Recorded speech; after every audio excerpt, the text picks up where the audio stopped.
Hi, everyone. Welcome to the Comic Book Spectrum Race, Gender, and the Comics Books Medium panel. We're here with some amazing panelists. And before we introduce them, I want to give a huge shout out to Carnegie Hall and the Afrofuturism Festival. Thank you so much for having us, and we're really excited to be here with you today. Um, I am Regine L. Sawyer. I am the coordinator and founder of the Women in Comics Collective International, WINK for short. We host events across the country, both virtual and in person. And we have our own conference here in New York City. And we're going to start with Dr. Shamika Mitchell, who's going to introduce herself. Good afternoon, everyone. Thank you, Regine, for having me on this panel. My name is Shamika Mitchell. I am an associate professor of English at Rockland Community College with the State University of New York. I'm happy to say I've been there almost 17 years come the fall. And I teach English, comics. I was advising the Black Student Union until COVID hit, and then we didn't have any club members. And I'm very excited to talk about everything relating to this Afrofuturist Festival. I think it's fantastic that Carnegie is committing a month of programs to it. I hope everyone gets to enjoy what we discussed today, and they also follow the future programs that are scheduled. Thank you so much, Dr. Mitchell. Micheline Hess. I'm on the hot seat. Hi, my name is Micheline Hess. By day, I work as an art director in an ad agency in the city remotely. And by night, I write and create and illustrate my own comics, such as Malice in Ovenland and my most recent project, Diary of a Mad Black Werewolf. I really love incorporating Black people into stories that involve science fiction, fantasy, horror, because those are all the things that I kind of want to see in comics. So I enjoy creating that. Thank you so much, Micheline. Barbara Brandon Croft. Hi, thanks for having me. I appreciate being invited. I'm Barbara Brandon Croft, and I am a cartoonist. I started way back way back when, and I actually make the first Black woman to be nationally syndicated in the mainstream press. Not to be mistaken with Jackie Orms, who did it in the Black press and who was wonderful and did a wonderful job. They finally accepted my Black hands drawing Black people on in the mainstream white press. So I started in 1989 is the first time I had a newspaper with Detroit Free Press, and by 1991 I was syndicated with Universal Press Syndicate until 2005. And I'm also come from a cartooning legacy. My dad was a pioneer Black cartoonist. He was one of the first three Black men to be in the mainstream press. He had a comic strip called Luther, and it ran from 1969 in one paper, and then syndicated with Los Angeles Times Syndicate until 1986, I believe. So there it is, me and Dad doing it on the newspaper, in the newspapers, yeah. Cartoon royalty and history, y'all. And I think I see a picture of Luther behind you. You do? Yeah. There's Luther over there. If I wouldn't fall off my chair, I'd go and pick it up, but everything would fall. But that is Luther back there. Oh, wow. So let's get into it. And anyone can jump in at any time. What are your inspirations when creating your work? Micheline, hot seat. Oh, nice. Hold on her. As a kid, one of the things I love to do was sit there and watch Saturday morning cartoons. I love watching Scooby Doo and Bugs Bunny, and then like Tarzan would come on and stuff like that. And a lot of that kind of vibe I want to have to come through in my work. Bright colors, really strong lines. I like the notion of having the kind of adventures, characters having the kind of adventures that I used to watch on TV, and even going beyond that. And sci-fi and horror. One of the first movies I saw as a kid. You know, they used to run these movies on Saturday afternoon and Sunday afternoon. Was The Beast Must Die, and that was the first. That was a werewolf movie. Makeup is, but you know, it was the first time I ever saw a male black character in that kind of position. Like, he ran the whole. He had his estate. He had a guy flying a helicopter watching his back.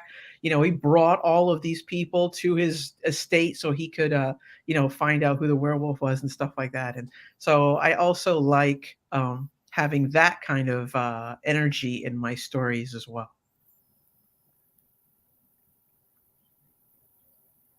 Barbara? Oh, sorry. Okay. So as far as inspiration, let's see. It's usually just what, you know, my strip is a little different, and it's more like a cartoon feature, I guess, and it's more of a political or editorial cartoon. And so what inspires me is the news and what is going on always. I started out doing mostly things about social situations. So my characters were all women, characters were all Black. So, you know, whatever we talk about, you know, as, you know, I'd talk about with my friends, I would put on the page. Um, and I still do, you know, because even though I don't have the syndicate, I do still do I feel a need to get some issues out there from my point of view. So I think that's my inspiration, is just my surroundings and the news and what's happening and needs to be spoken about. From an academic perspective, what I usually am created by is trying to find answers to questions that haven't already been established. And so for the creative projects that I'm involved in, I find myself sometimes getting lost in the vortex, you know, the research vortex. So for the project that is coming, which you are also a part of, for Queen Amani Renas, Protector of Ancient Nubia, we are connecting dots that haven't been really explored before. And I think you got a text message from me in the middle of the night 2 days ago where I was like, yo, guess what?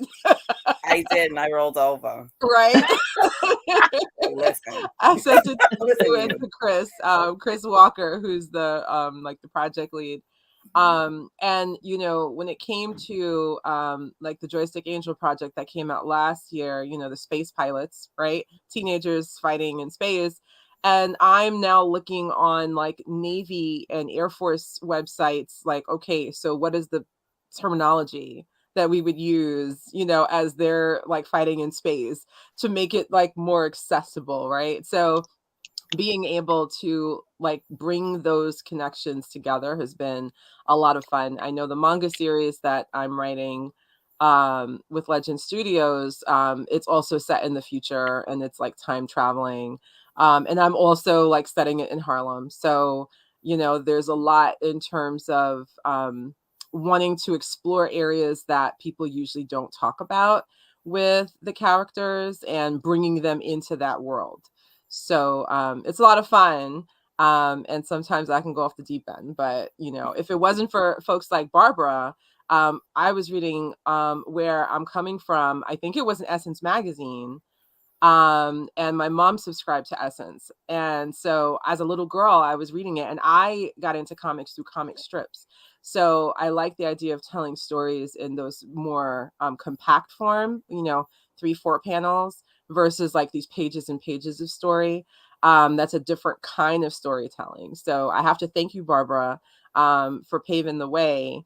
But also, you know, I hope to also continue in that legacy of telling stories that I think are unique and interesting and timeless, because most of the stuff that Barbara did is still relevant now.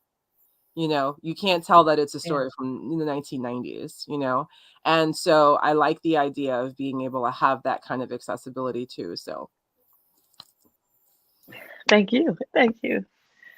Can I throw something else in there that on that point about I have an exhibit coming up in May, and it's and it's the name of the exhibit is Still, and it's a collection of my dad's work and my work, and how it's called Still, Racism in America, a retrospective in cartoons. So it's I didn't always talk about racism in my feature, but I did take that opportunity, as my dad did take that opportunity, to make social commentary through Luther and all the many other cartoons he did in the Black press and other places.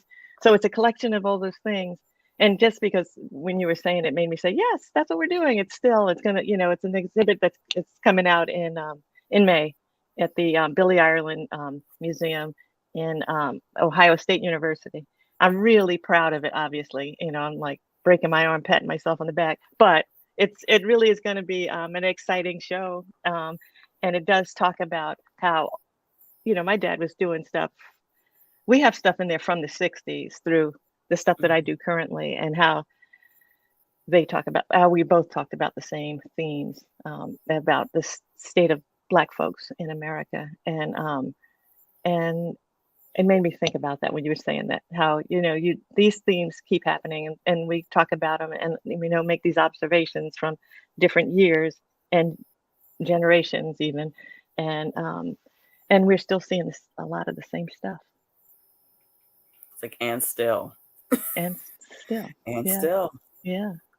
And that leads me into my next question, actually. When it comes to comics and representation, what matters most to you? I think what matters most to me, I like the idea of creating stories and worlds that aren't coming from a place of trauma. I think it's really good to, even though, of course, that exists in time, there's also periods in history and periods in time where Black people flourished, within their communities. Now, whether the communities were made standing or not, but I like that, kids can be kids. I like the fact that, kids can be super. They don't even need to have superpowers. They can use what they have in reality, their intelligence, their wit. They can, learn things. They can make friends and stuff like that. They can live in a nice house, in a nice neighborhood. Who says it always has to be about coming from these bad or sad or painful pasts? I like the idea of creating characters that are already empowered. You know what I mean? And even in their backstory, you find that there's characters who have agency. It's not about situations or circumstances that are necessarily foisted upon them. While I think it's realistic that you can find yourself in positions where you're powerless or where bad things happen to you, I think it's equally powerful, especially for kids, to see indications of characters who are just doing what they do.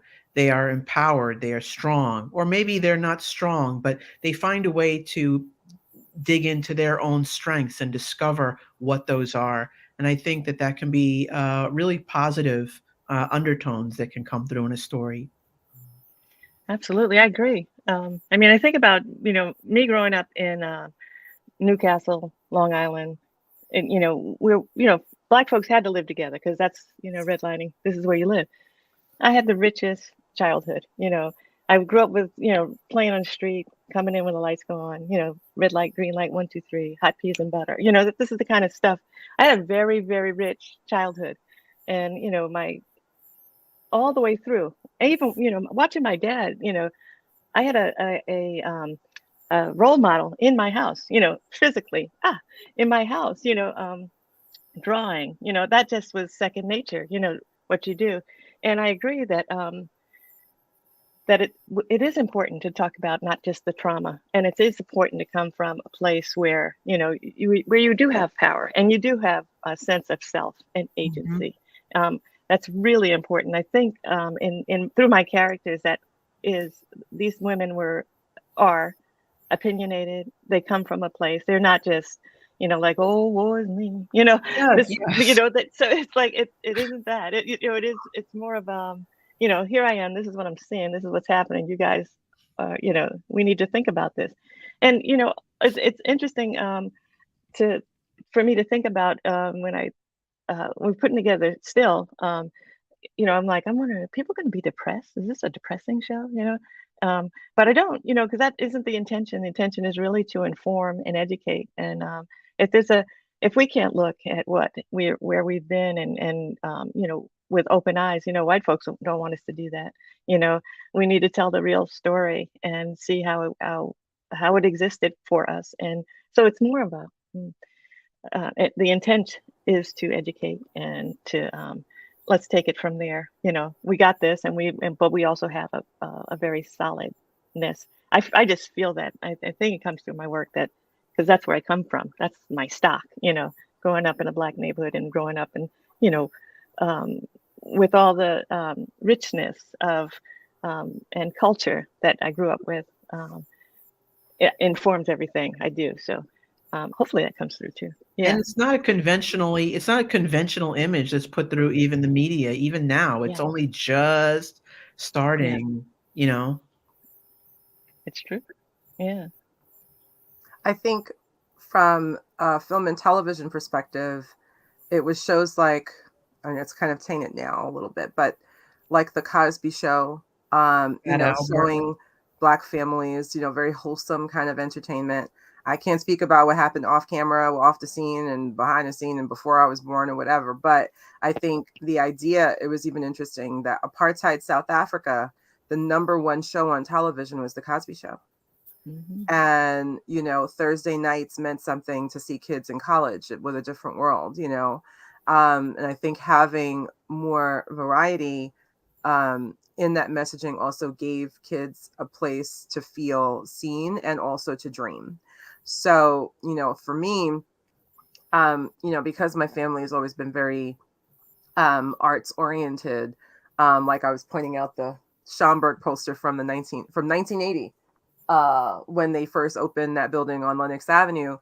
And then this is a poster from the Peace Development Fund for Faith Ringgold. I actually have the bigger signed numbered one at home. You may have seen it, Regine. The Sunflowers Quilting Bee at Arles. And I love Faith Ringgold, what she did with, the quilting, the Harlem stories, the idea of girls too. I can't have this session go by and not mention today would have been my grandmother's 94th birthday, and she died over the summer. Oh. And that's her and her Eastern Stars people. When she was very active in the Eastern Stars. But the idea of telling girls' stories too. I'm very committed to representing and exploring issues of Black girlhood and what does that mean. And all of the work that I'm doing, it's usually tied to these voices that are usually silenced and usually mischaracterized too. And so I'm driven by culture. I'm driven by the culture of the ancestors, as well as envisioning what that looks like in the future. But to not have, like the folklore that Micheline used in one of her series. Remember the Nancy stories, right? The Nancy stories, yeah. Yeah. That like what's in the past is very much so a part of who we are and also motivates us forward. So, when we talk about where I'm coming from, what was very powerful for me was it's one of the few instances in which you see women and girls that are just friends and not catty. They're not at each other's throats. They're not backbiting. And they support each other. And they support each other. They listen to each other. They're not competing with each other. And that's what is important for me about Wink, right, Regine, is the idea that we can support each other, right? And, anyone that thinks that what they see on television and in books in which, women and girls are always at each other's throats and they're super catty and there's all this drama. And it's like, no, we can be smart and we can love each other and support each other and hear each other and cheer for each other and not be frenemies and not be all this, be all the things that the patriarchy says we are. So Real Housewives.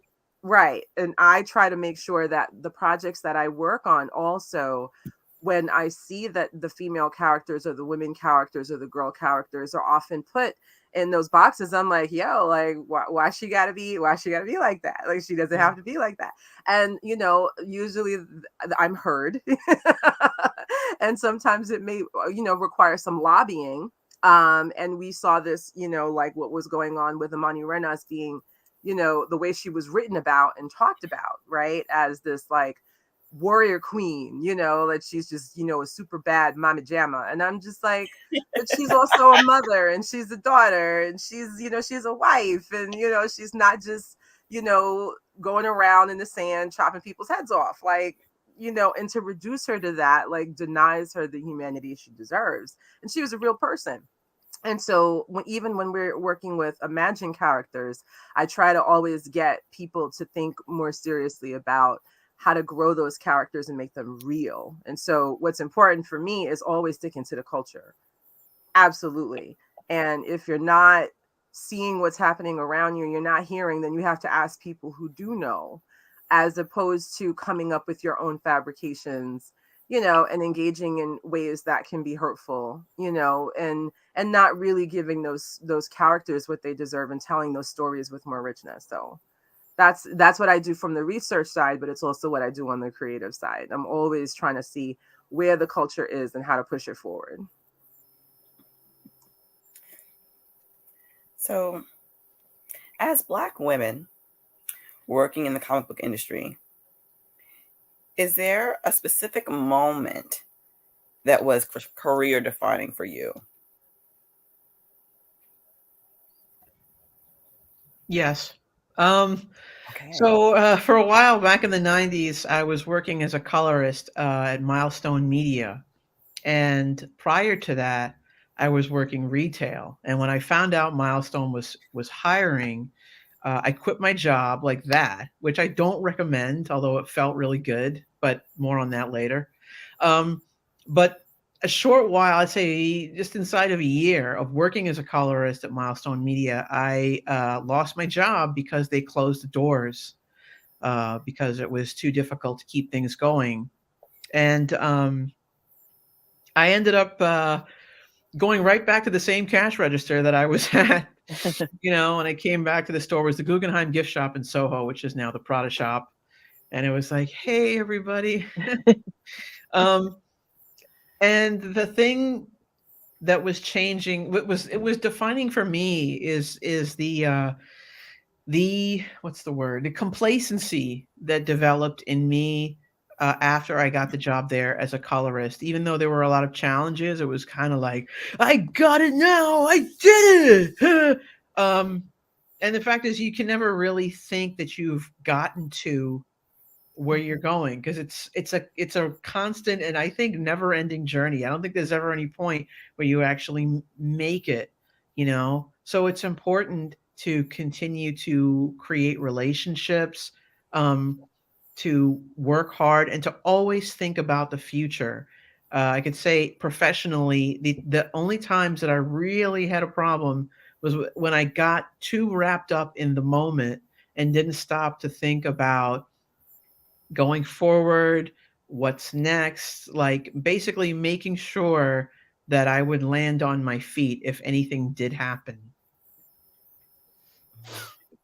Yeah, that's an interesting story. I mean, that I understand it fully. I mean, I can remember getting one newspaper, Detroit Free Press, and I was working at Essence at the time. I was a fashion beauty writer there, 1983 to, and I got the one newspaper in 1989, and I quit my job. I was like, I'm headed, you know, here I Yeah. go. And Bye, Mom is- everybody. yeah, yeah. I'm gonna be a cartoonist now. And my mom was mortified. She's like, "What?" Yeah. I was like, and you Same. know, I had that same feeling, and I did not. I was younger too, you know, of course, but I was like, "This is cool." And luckily for me, I started doing freelance stuff, you know, assorted stuff, working at fashion shows and sample sales and whatever came up. I wasn't too proud. I actually enjoyed doing those things. And then I finally got another job at Women's Wear Daily, and as a fashion editor, features editor. And 6 weeks into that job, the syndicate said they wanted to sign me. I'm out. I'm gone. I left again. I did the same thing. I did the same thing. And luckily, it worked out. I, had these other, I knew how to hustle. I knew, like these other things that I could do. And the more papers you got, the more money you got, So as the papers grew, I didn't hustle as much. And then when the papers started going down, I started hustling again. Yeah. It's like you just kind of figure it out. But it is interesting how do you if you can just follow your heart. I was like, I kind of felt like that was the once I got somebody that liked my work, that seemed like a way for me to just keep going, and I felt affirmed, and I felt like, okay, I can do this, and that's how I led my whole life. So I don't know when I made it either, because Lord knows the syndicate, at 2005 is when they're like, okay, we only have like 10 papers now. They can reasonably let you go, because the papers had dwindled to that, and it was, but I was already freelance, and then I got a job. It's like I just kind of took it as it came, and now I got other stuff going on, and this resurgence of interest in my work, and I feel a little empowered again. So it never stops. I'm in my 60s, for crying out loud. I'm like, I can still do this. Let's keep going, Yeah. So I'm keeping going. If I had a job, I'd quit it now. No, I wouldn't. But just keep it going. I think for me, from an academic perspective, it wasn't until I was in my master's program at Seton Hall, and I never had any plans on going for my PhD. My aunt was already doing that. I saw the suffering firsthand, and I was just like, I don't want to go for a doctorate. And then, my mentors at Seton Hall were saying, like, well, if you want more control in your classroom, you're going to need a doctorate. And it's like, well, then I guess I'm going to go for a doctorate.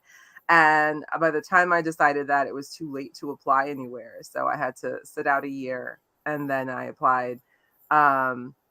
So that's how I wound up going for my doctorate. But then, at Temple, I had to learn a whole new set of politics, working in administration as a grad extern.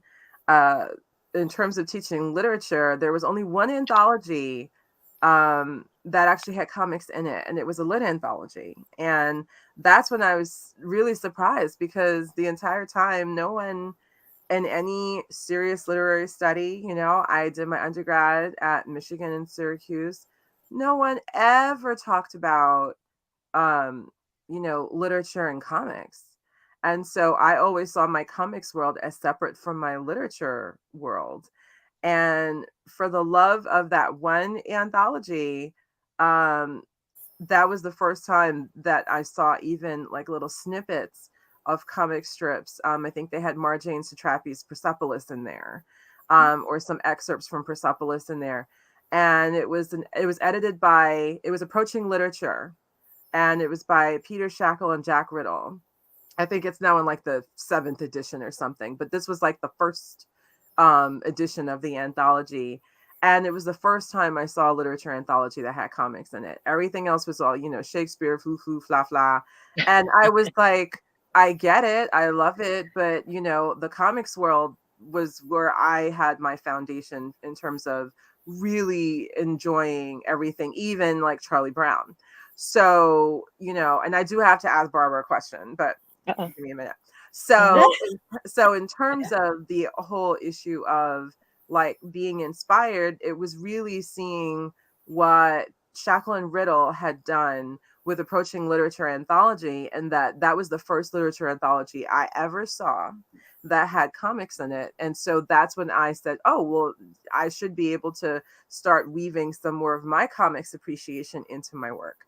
And that was for me the green light, because up until then, I'm telling you, you could count. And even African American literature anthologies, when you look at them now, Skip Gates, I met him once, lovely person, but you don't see comics in a lot of those Black literature anthologies. So, if you want to do something relating to Black comics and comics as literature, you've got to go outside. Right. So Blam, shout out to Eric Battle and the folks at Temple University and the Bloxon collection. But it's very frustrating that there still is this gap between literary study and comics, when comics also, are a way to discuss literature, and so comics is literature.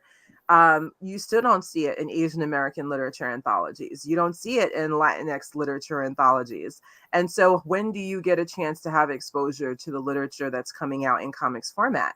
And people talk about comics like it's a genre, and it's not. It's a medium. So you can use comics to talk about anything, even to teach physics. But you have to look outside of what is your comfort zone in order to do that. So if it wasn't for that anthology, I never would have been able to dive as deeply in to all of the academic comics work that I've done. And then the creative work that I've done continues to be motivated by that. So, that's the answer to your question, Regine.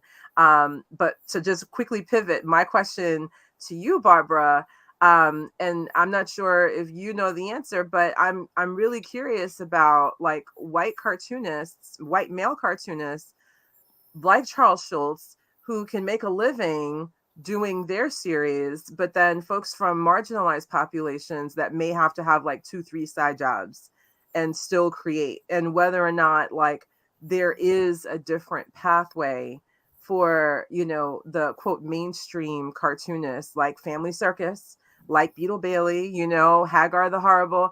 That was on my bag, but I think those people lived and made a living entirely drawing cartoons. But then folks like, Ray Billingsley, how, did he have to have a side job, an extra job? Your dad, I think about all the folks that put stuff like We Pals, Maury Turner, Yeah. and I'm just like, did they earn a living entirely making comics, or did they have to do extra? And whether or not the economy was not there in the same way. I don't know if that's a question people have asked you Yeah. before. Yeah, no, that's a fair question. And I can certainly tell you that there was a small pocket of time that I was making enough money with enough newspapers to only do comics, you know. And when I say that, you believe me, I'm not living large. I never have, like, so I was making enough to get by on my rent and, eat more than a potato for dinner, for a while without doing. But um, but my dad struggled. Sure, he did. Did Luther, but he was also Mr. BB on TV. He was also doing work for Freedom Ways. He was also doing work for Black Resources. So he was also creating his own thing. He created a game and cards and that kind of thing. So, and my mom worked. My mom was a teacher. So that all fed into maintaining the family. Ray Billingsley is doing quite well. He that's what he's doing. He's Curtis, but he's been at it a long time. He started when he was 13 or 14, and Curtis is actually, I think it's at least second syndicated cartoon. But here we go. We're talking about the syndicates, and the syndicates are basically run by white men and had been and have been, and so they didn't understand that, that there might be an interest in the Black point of view. So even when I was surprised when they took me on Universal Press, because I got rejected from the best, proud to say, they're like, no, we can't sell this. It's who's going to read about what Black women have to say? Who's going to, if we don't have enough Black people in our community, I'm like, that's the kind of thing we're faced with. And on top of that, they have to sell it to the newspapers. Again, the newspapers are run by white men. And again, it's that closed way of thinking. And again, it was, if we have one of these comics, we don't need this one. We don't need Luther. We already have We Pals. We don't need, on and on like that. And, I've said it a million times. Yeah, I had it twofold, because it's like, we don't need Where I'm Coming From. We already have Curtis, or we already have Kathy. They don't want a woman's point of view. It's like, what? So it has been a challenge. I'm glad to say that Ray is quite fine. He's doing okay. He doesn't have to do a lot of stuff. I don't think he does any, or needs to. But you have to get in the. Aaron Magruder. My goodness, he started out with Boondocks with an incredible amount of papers from the start, right out the box, more than anybody at that time. I don't know what has happened since. More than white folks, black folks, anybody. He started right out the bat with all these papers. Now, I don't think it was actually something he wanted to maintain that way. Newspapers, it's a lot of work. He had a daily. It's a lot.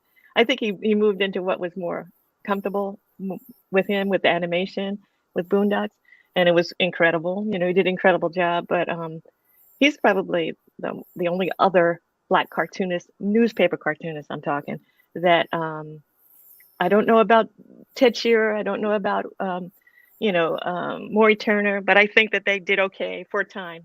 Probably along, just like with my dad, they probably had supplemental things that they were working on, and maybe they had wives that were working as well, to maintain the family. But it is hard to call that your vocation, and then you can't get paid enough to maintain.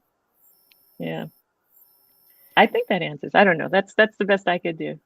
No, that's definitely what was when we talk about Regine's question in terms of like the motivating or the pivotal moment, and money is a motivator. But there is such disparity that I had observed. I didn't mention Aaron Magruder for that reason, because I knew that he was one of the people that had more lucrative. But when I think about the struggles that Black cartoonists historically had, where they couldn't just be their day job, and even when they did get contracts, I don't think they got the same money that was being offered to their white counterparts. And I love Kathy too. Yeah.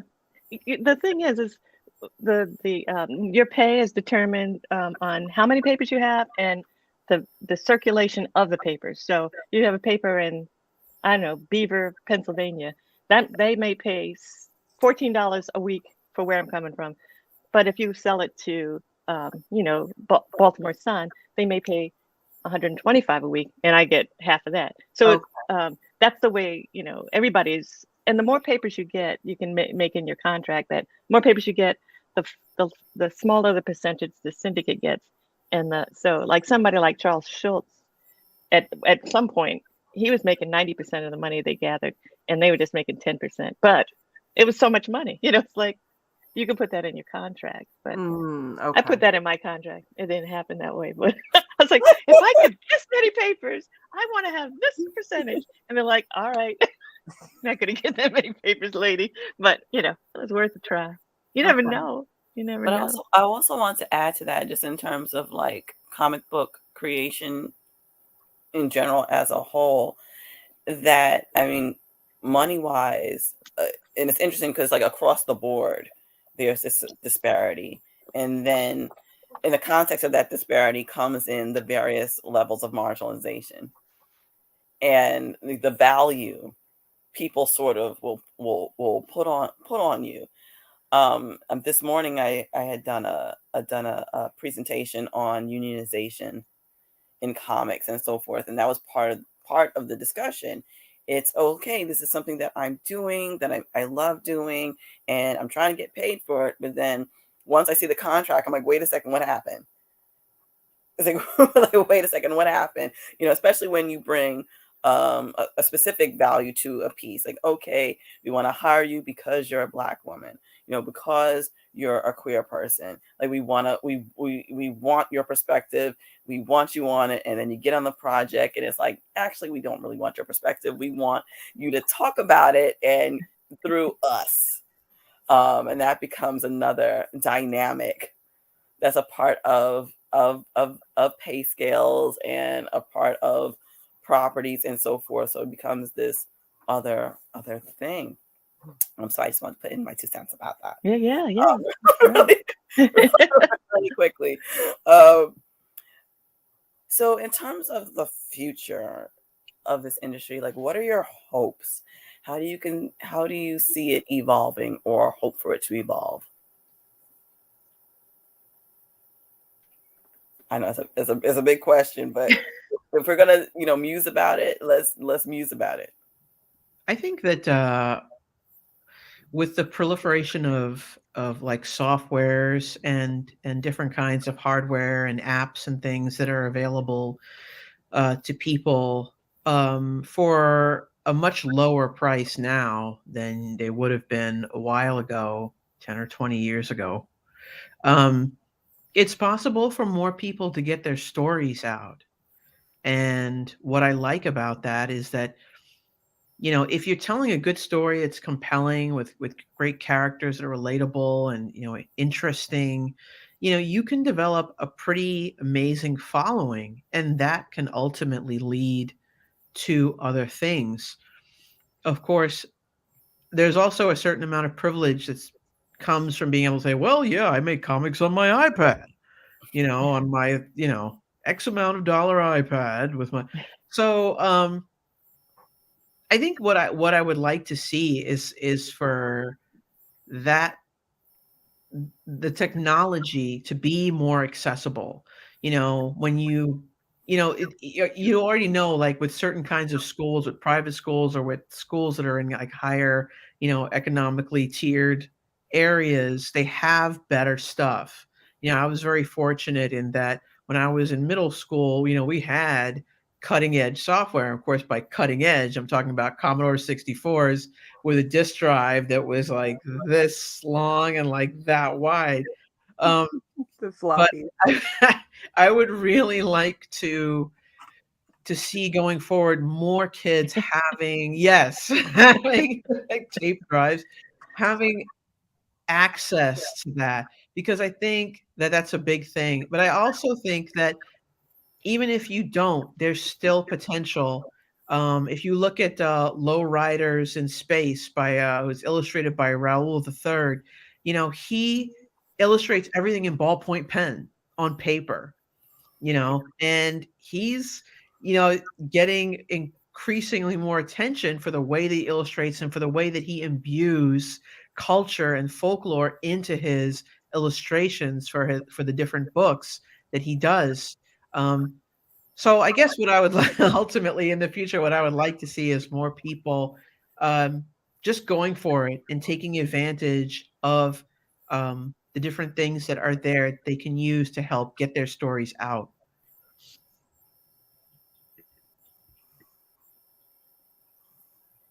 Um, well, that makes perfect sense to me. I share your hope that that's something that happens. And for myself, I still draw with my paper and pen, um, and I don't know how to do all the rest of the stuff, and I need to learn. And So I wish that for folks too. I wish it for myself that you know, that to be exposed to other ways to getting things out there. It's just not as easy um, um, for everybody to be able to do it. And me just being, you know, techno. I'm afraid of technology, and so I just what I want to put this up. Somebody says put it on Instagram. I'll put it on Instagram, and then you know somebody will ask me, "Did you take that picture with your camera, with your phone?" I was like, no, I have a scanner. It's a very bad scanner, but I do. So I mean, I'm stuck in that lost loop. But for the future of for everyone, I agree with Micheline, and in hopes that accessibility, so people have a chance to learn it and do it and get the stories out is great. However you can, even if it is with a ballpoint pen, get the stories out there.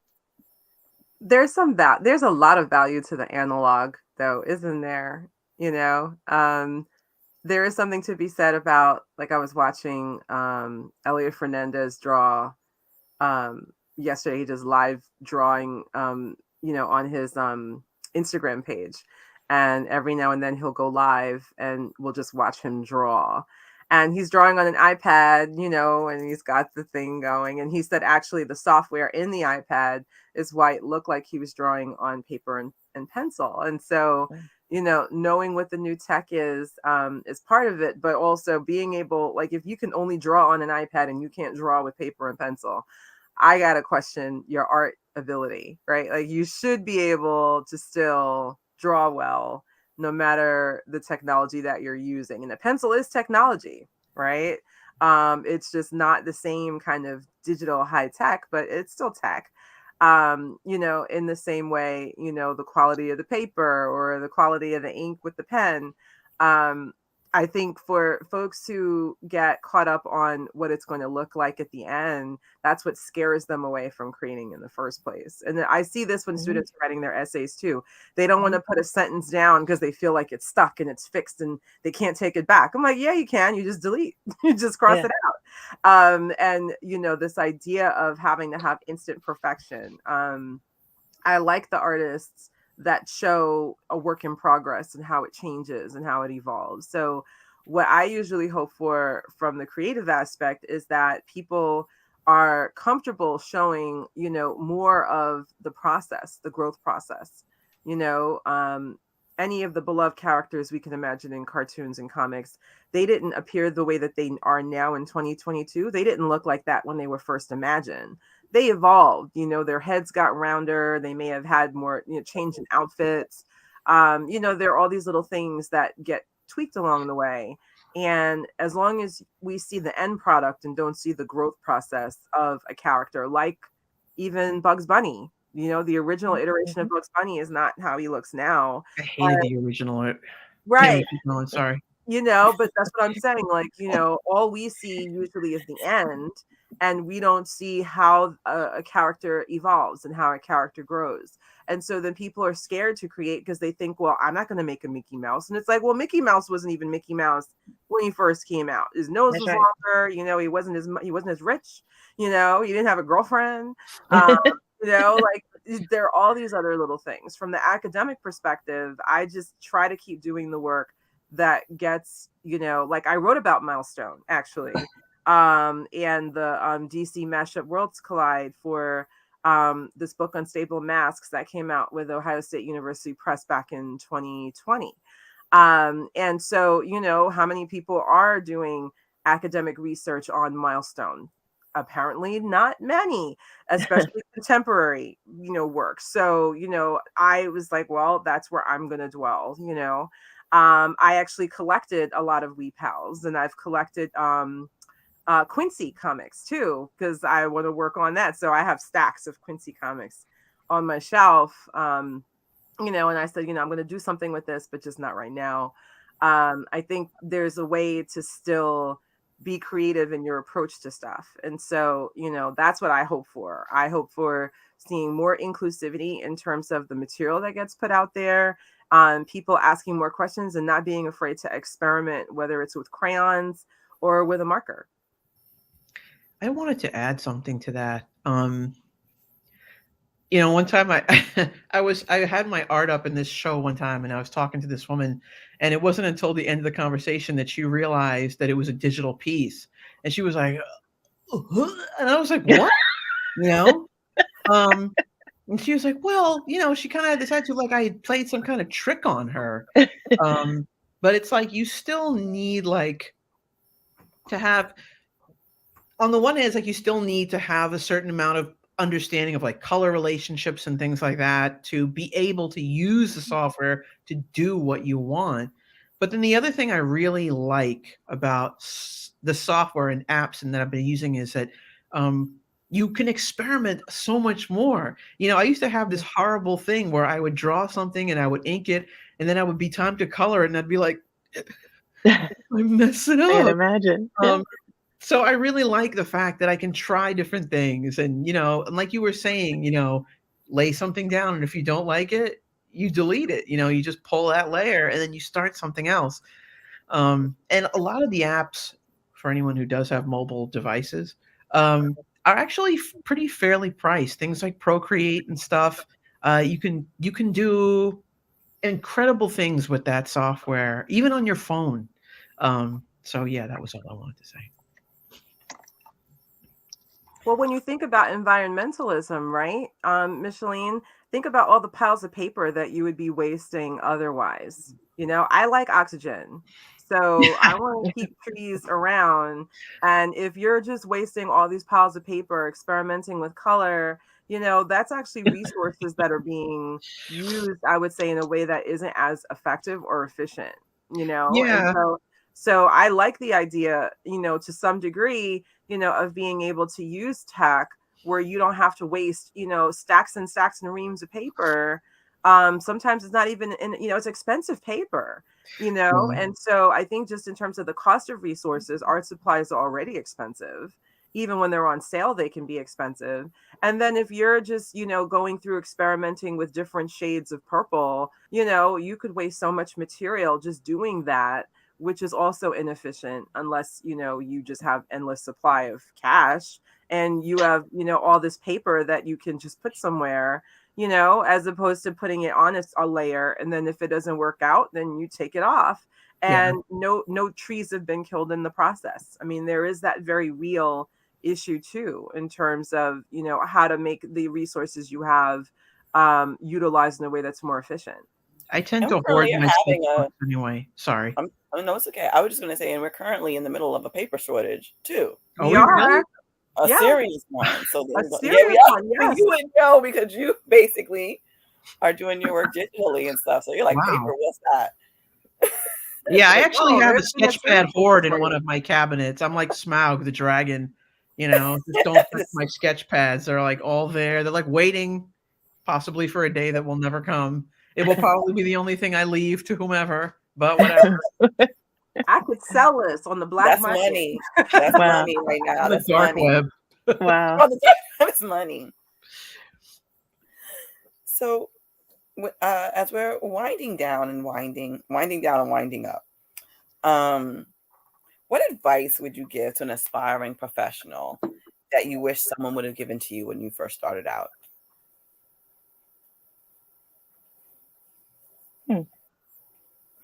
Be patient. Okay. That's good. I would say absolutely be patient.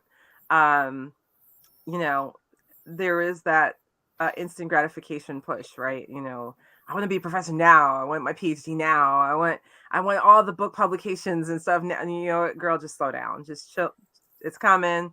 Just be creative, be innovative. Don't be afraid to ask those new questions, but absolutely be patient. When I first came to my campus in 2005, I never thought I was going 17 years later, almost 17 years later that, I'd still not only be there, but have been able to do a lot of innovative work there, and it takes time to grow into the person you want to become from a professional standpoint.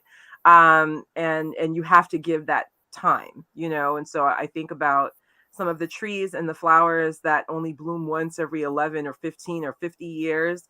And you got to just sometimes keep watering those plants and eventually they will bloom. A pineapple takes a while before you finally get a pineapple after you plant the stupid plant. You're not going to have, pineapples overnight. You're going to have to wait 5 to 7 years sometimes, for that pineapple to actually come down.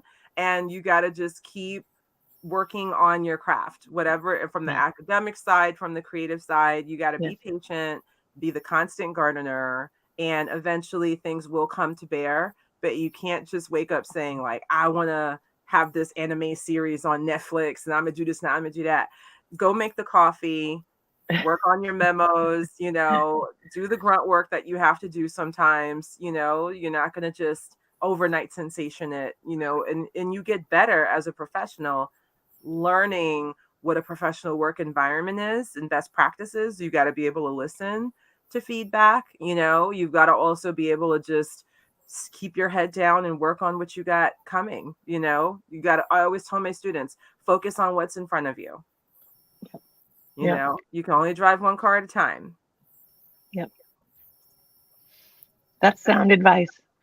And be patient and keep at it and trust yourself. It's like often, you do put down a line, you're like, that's not what I meant. That's, and you get scared and all that. So, or just feel like what you do, whatever you do. I think I'm echoing. I don't know why. Who knows? I don't know. I was gonna say that sometimes you just don't trust what you put down, or Somebody's going to say something about, you can't do just heads, which is what I heard. You can't just do just women. You can't. I mean, I was very fortunate that there were enough people who said, you know what, do what you're doing. It doesn't look like anybody else's stuff, but that's you. Just do you. So my advice would be just do you, and be patient. I like that. I'm on mute. Yes. Oh, Yeah. To add to that, I would definitely to extend the do you. Yeah. Don't be put off by your own weirdness. Embrace that. It's so weird to me how back when I was in college, people would be like, "Why don't you go somewhere and listen to your Empire Strikes Back soundtrack, you nerd?" Now everybody's like, "I'm a nerd too." So just do what you like to do, and if you have an idea for a story or a concept, whether you write, whether you draw, don't don't worry about how people are going to respond to it, because there's like a whole journey you have to go on, like to Mordor basically, before people are even going to see it. So you might as well just do it, do what you want, write that story. If you have friends or whatever who support you, like work with them, share your ideas, keep a squad of people around you who cheer you on. Don't keep people around you who are like, why are you doing that? yeah. Because What's they that will see supposed to you be? put the Yeah. pad Yeah. down and not come back to it again. So yeah, if you have a concept or an idea, just start it. Start whatever. Start drawing what the world looks like. Start drawing what the characters look like.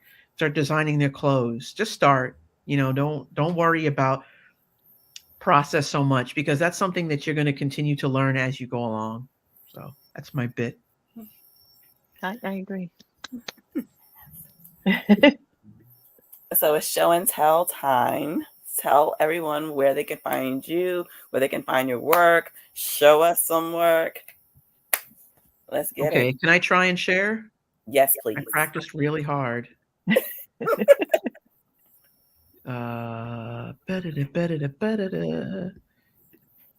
Okay, this is not the first page. So this is a page from a story I created called Diary of a Mad Black Werewolf. It ended up evolving from an Inktober that I did a couple of years ago, where I took all of the prompt words for all 31 days and wove them into a story about a clan of black female werewolves who have been living for hundreds and hundreds of years. And this is one of the pages where they have basically planned an attack, executed an attack on a set of clansmen who were doing, the evil that they do, and they didn't look forward to the notion that they might end up getting kind of jacked up that night. This is a page from that same story, which kind of speaks to the notion of gentrification and the vibe that changes in a neighborhood once that happens, and the way the person is kind of seen, the way you're seen by others in your neighborhood, the way you kind of see your place in your neighborhood, was something I wanted to explore. And this is the main character, Aura, walking down the street. It's the middle of winter. She has a tank top on, so you should already know that if she steps to you, you're in trouble. This is a character, the cover of the graphic novel I created, Malice in Ovenland, which concerns a character, Lily from Queens, who finds herself in a mysterious subterranean world one day while she's doing chores. And I worked on this. One of the things that I wanted to talk about or embrace was the concept of hair, black hair, and some of the more inconvenient aspects of it when you're in a very humid area after it gets wet and it floofs out. And this was something to illustrate a different change of style. My mother's from the West Indies, and so one of the things I loved as a kid was being there and being able to just kind of pick fruit from anywhere, and the wildlife and things. So I wanted to create an image that encapsulated that sort of joy. And this was from the Long Night Battle in Game of Thrones, and I wanted to create a character that was black, but also kind of had the the royal house sigil and things like that, and was just as fierce. So yeah, that's what I wanted to show. You could see my work on Instagram at Mishmash Arts, MICHMASHARTS, and that's also my website, www.mishmasharts.com. And I will stop sharing. Am I done? Am I done sharing? Yeah. Okay. Excellent. I think I'll share some stuff from Joystick Angels, which launched last year. This is one of the covers. Fighter pilots in space, teenagers. There's a lot that's coming with the next issue. It's been a lot of fun working with TJ and the team at Ray Comics. And then TJ's brother also did a soundtrack, which is also very futuristic. And so the goal is, the aim is you play the soundtrack while you read along, and you get like the full effect of what's happening in space for them. This is this was probably from the Kickstarter cover. You get a chance to see like that epic intergalactic vibe for them. Also one of the characters winds up having some cybernetic appendages as a result of a tragic accident. Somewhat spoiler alert, but from here you can just hear some of that like Star Warsian music, right? Like da da da da da da da da da, with maybe a little bit more hip hop. Gorgeous. Hopefully a little bit more hip hop. I think that this other alter image, it was a poster that they shared, and you can see like it has that intergalactic space vibe with the asteroids, and they are good. They're a good group of kids. I can't give away too much, but you can on Ray Comics, RAE Comics, you can find issue number 1, and then our the biggest project that we had for last year was the launch of Wink magazine, which is the collection of comics, poetry, and fiction. I am the editor in chief, and we are working right now on the March equinox issue. It is a quarterly publication. It comes out on every equinox and every solstice. And so this one, the cover is by Savannah Zambrano, and it is the blooming theme. The June issue, which is the June solstice issue, is going to be noir. And then the September equinox issue is food, and the December solstice issue theme is love. So the submissions for the June issue open up on March 2nd, and we do pay our contributors. It is modest, but it is pay, and it is good fare. We look forward to seeing people's submissions. Stay tuned for the March equinox. I believe it's March 20th or 21st. And you'll see the good group that we have in issue number 4. And then we are working on a printed collection of the 2021 issues that will be the Wink annual, and we're hoping to have that out by summer.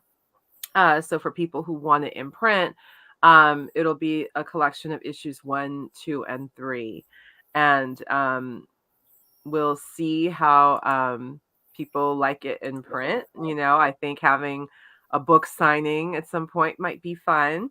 But with Wink Mag, people are giving some look towards the future. We got a lot of science fiction stuff that people put in, as well as Alterverse. And then some folks went with, like memoir and just more like realistic, imaginative material. So there's a place for everyone. And for folks who are interested, they can definitely go to the Women in Comics website and check us out. Thank you. Okay, Barbara, I'm gonna hook you up. Oh, because I don't know how to share. I have no idea. Don't worry, I got you. All right. Just hold stuff up to the screen, like the stuff in the back. That too. Yeah, I was gonna hold you when you mentioned the hair and humidity. I'm afraid Yeah. it's gonna fall down, but I do have a strip where the character her hair just keeps growing. It's all different humidity.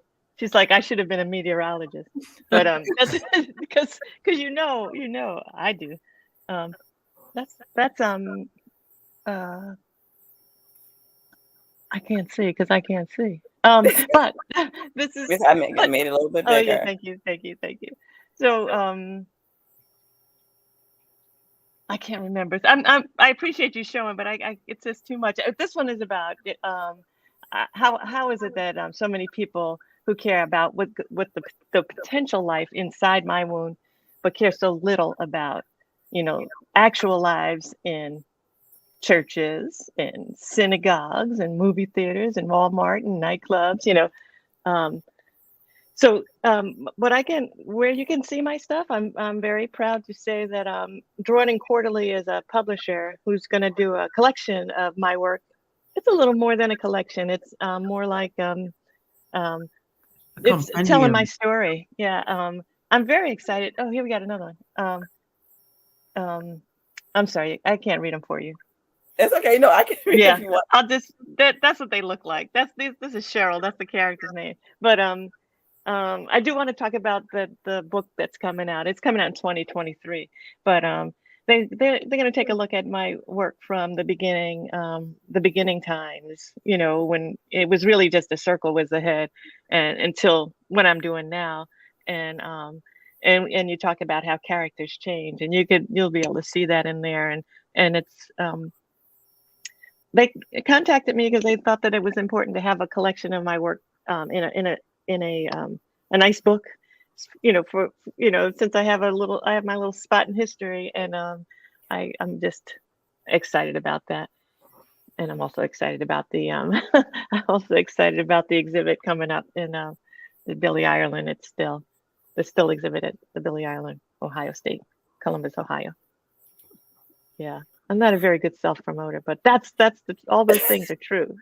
All those things are happening. If I could have a wish list, it would be to see Barbara's work translated and released in Francophone and Spanish language countries, because the African diaspora is tremendous.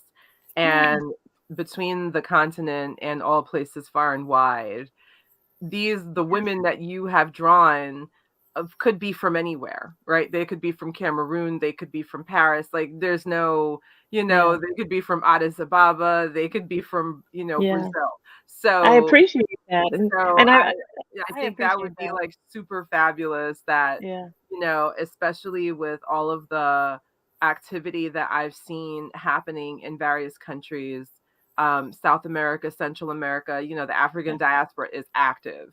Absolutely. And they would totally, I could see them receiving this with open arms in their language and being able to appreciate the same conversations, same conversations, same experiences, and they look like we look, and so, exactly. Like there's no limit to where I'm coming from. You coming from a place that's true, right? And a place that's honest, and a place that's really loving. And so that translates across any language, any, political boundaries.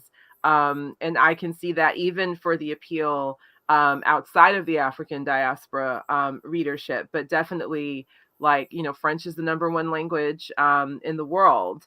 And then, we do have Spanish all around us. But if anyone ever, thinks about translating your work, like I'm telling you right now, I think that would be a game changer. That's a very exciting notion. And I'm, in my day of being syndicated, I was in the the South African drum for a minute. I was in the Gleaner in Jamaica, and I can't remember the paper in Barbados, but I did get around, but not in other languages. So that's great. And Drawn Quarterly is a publisher out of Canada, and so they have. This is something I'm going to talk about with them. Put it in French. Put it in French. Yeah. I'm telling you. Wow, that's exciting. Yeah, I'm excited. Thank you. I appreciate that. And Of course. Shamika, you mentioned Amani Reynes. Did you want to show the preview book cover for that? The preview book cover, I don't have it open, but I can get it open in just a minute. But in the Hold meantime, on. I'll talk about some of the things that Wink is doing. We are having a bunch of events this year. A lot of them are going to be virtual. As you can see, we're doing this virtual panel. Last week we had an art workshop with Y. Sanders, and before that, Micheline did an amazing workshop as well. So that's going to be a continual thing. We will have virtual events. We are also doing a few in-person events this year. Let's see, COVID withstanding. That's first and foremost. So we are having 2 outside comic book festivals. We're having one in Queens, Wink by the King Manor Museum on Jamaica Avenue here in Queens. We're also doing a festival with The Door, aka the Village Door, in downtown Manhattan. And we're part of their block party celebrating their 50th anniversary. And we're going to have our regularly scheduled Wink Creative Conference, and that will be at the Mid Manhattan Library. And basically, we're having events all summer. So in Queens, our conference will be in June, and then The Door will be in July, and Wink Creative will be in August for 2 days. And then there might be a little island in between. We'll So see. Hey, Dr. Mitchell, we are not scheduled I yet. know. So I'm just putting it I out know there. you like It'd to be throw nice to cats get out the back there. bag. Dr. And Mitch. and here is Amani Renas, which volume 1 is going to drop this month, coming month, March. This is the cover to the preview book. And we have Regina at the helm as the writer for volume 1. Chris contributed some of the preview. This piece was the preview insert, and then the rest of it was done by Regine, and I'm the archive research person on the team. And so with the Amani Renas, Ancient Nubia, we did a lot to try to get as many of the archival material embedded within the story. And so it is a unique project because the museum artifacts that exist in various institutions are going to be embedded within the pages. And so something that... Can you tell folks a little bit about who she is? Well, who is she? She is the ruler from year 40 to year 10 BC. She is a sovereign ruling queen. She has a husband. He doesn't last very long, but she does have a husband. And she also brokers a treaty with Rome that allows Nubia to thrive even more independently. They are an independent sovereign empire. They are at the crux of the economy in the region. She's ruling for the first 10 years of her reign, or the last 10 years of Cleopatra's. So there's a lot that, can be investigated, but isn't really investigated by academics in terms of, who were her friends and what did she do. And the only material that we actually have is what was written about her by Pliny and Strabo, which isn't always reliable in terms of consistent detailing. She goes into battle, and it's a 5-year kerfuffle. It's not the bloodiest of wars. I think the first 2 rounds are bloody and fairly violent, and then the last few years are really more diplomatic squabbling than there's no bloodshed. And she manages to negotiate with who becomes Augustus, Octavian, and then it's 300 years of peace and prosperity. So there are some myths about her that have been very concerning in terms of the way that she's usually discussed as an aside. And there isn't a lot in terms of archival information because we can't translate Meroitic script. And so their language is not the same as what we'd see like with the hieroglyphs in Egypt. And, you know, only like maybe Nubians would be able to decipher some of those things. And Nubians today are still dealing with tremendous amounts of persecution. So something like this story would touch on a variety of political issues that also are relevant today for what Nubian women experience, what Nubian people experience, but then also the resilience. And so that coming from a place of trauma, we don't really see that in ancient Nubia in the same way that people like to package ancient Nubia. They're nobodies, they're not living in Egypt's shadow. They're not wannabe Egyptians, you know, they are an independent people with a unique and precious culture. And we're doing our best to make sure we convey that through the 3 volumes that we're putting together. Thank you. Excellent. Thank you so much. I will stop sharing. So thank you everyone so much for your presence. We appreciate you from top to bottom. And again, to all the audience members out there, we will be having more and more virtual events and so forth, and definitely keep an eye out for our in-person events. And a big thank you again to Carnegie Hall and the Afrofuturism Festival. Thank you so much for this, Thank you. platform. Thank you. We really appreciate it. Yeah. So take care, y'all. Thank you. Be Thanks well. so much. Thanks so much. Bye. Bye, everybody. Bye. Bye.